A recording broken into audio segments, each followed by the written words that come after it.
round 12 of the FIM Motocross World Championship, the MXGP of Indonesia at Samota, Sumbawa. MX2 race 1. And it was Tom Vial who grabbed his 9th hole shot of the season, the 9th foxhole shot of the season. He was closely followed by the 74 of Kai de Wolf, who did not go out in the morning warm-up due to being sick on the evening. He was hanging on to second position until he folded the front. Jago Kiets went by into second place. De Wolf remounted in third. A little bit further down the order and later on in the race, De Wolf then got into a tangle with Kevin Horgmo whilst fighting over third place.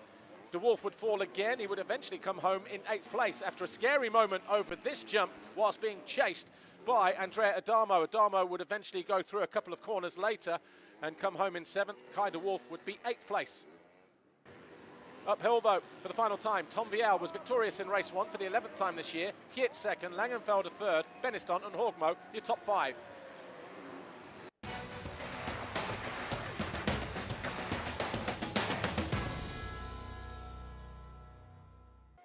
MX2 race 2, and this time it was Simon Langenfelder who crossed the black line for his 6th foxhole shot of the season. They charged downhill, but it wasn't long before Vial was into the lead as early as turn 2. Langenfelder was there in second, Adamo well placed in third, and then we had Horgmo and Geerts, but then Horgmo made a mistake, took Geerts with him. Those two would be down at the first couple of corners, and despite a broken clutch lever, Kevin Horgmo would continue for 7th as Mikkel Hart went out from 6th on lap 3 with a technical problem. Jago Kiets fell whilst chasing down Kai Carsmakers in 5th place. Vial lost the lead when he went off track as well, handing the advantage to Langenfelder. Kiets would fall again a couple of laps later, but hold on to that 6th place. Then Langenfelder threw away the lead on lap 9. That handed the advantage to Tom Vial. And then Andrea Adamo outbraked himself. That allowed Beniston through into 3rd. That got him on the podium at the expense of his teammate Jago Kiets, who was circulating in 5th. Tom Vial crossed the line to win. It was a double race win for the Frenchman, his 12th race win of the season. Second was Langenfelder, Beniston, Adamo and Kiets, your top 5.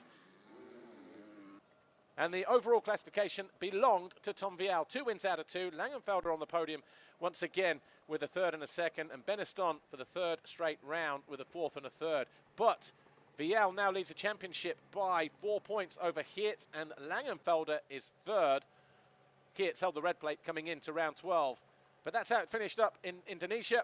Tom Vial on the top step of the podium and the new championship leader as we head to round 13. That's true, I didn't remember, but I had a scratchy moment. I went off the track and lucky I hit one guy off the track. I hope he's okay. So I was quite lucky with this one, but I managed to control good after the race. Simon had a crash and I took the lead. 2 moto victory here. You know, with the jet lag it's quite difficult, so I'm happy to win. Thank you.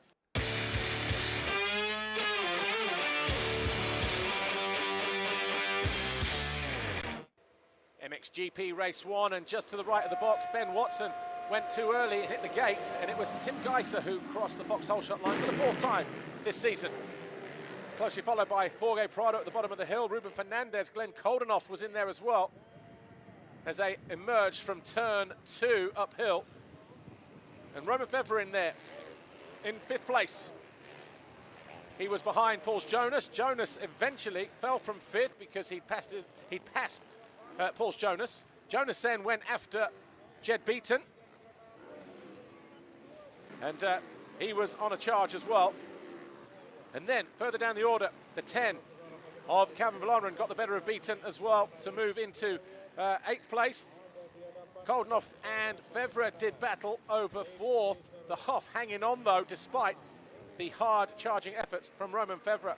Tim Geiser was on another planet in race 1 as he kept Prado at bay. Fernandez 3rd, Koldenoff and Fevre.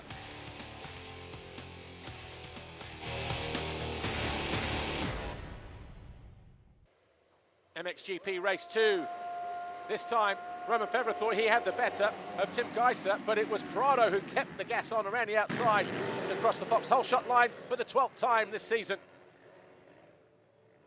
Roman Fevre was there in 2nd, Fernandez 3rd. Geiser on the inside in 4th position, then into 3rd. He thought he got Fevre for 2nd, but as they dropped down the first hill, he was already in 4th place. He quickly got by Fernandez for 3rd. He then went after Fevre for 2nd the following lap. This was only lap 2. And then on lap 3, around the outside, an audacious move by Geiser to take the lead from Prado. Jeremy Seawer, also sick overnight, found his way past Calvin Vallona, and those two back and forth for a few laps before Seawer made 9th place his own. And then bottom left corner, Pauls Jonas was in 5th place. He lost a couple of positions as the back end came around. Evans and Koldenoff went through. Evans came home 5th, Koldenoff 6th.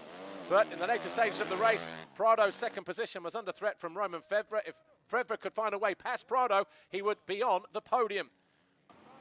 Instead, Tim Geiser was victorious in the race. Prado crossed the line 2nd, Fevre 3rd, Fernandez 4th, and Evans 5th. 2 wins out of 2 on the day for Tim Geiser. His 8th Grand Prix win of the season, his 4th double moto win as well. Prado 2nd with 2 seconds. Fernandez on the podium for the 2nd time this year in his rookie season with a 3rd and a 4th. And Geiser extends his lead from 101 to 125 points now over Prado, who moves up to 2nd. Seawood drops to 3rd. The gap between those two is just 5 points. And for Tim Geiser, his 3rd win in Indonesia. Of course, he is the championship leader, heading to round 13. First moto I took a whole shot and the race was almost perfect, but second one I have to work for it, you know, I didn't have a whole shot. I started around 4th, but then I make some nice passes and came in the lead, mega comfortable.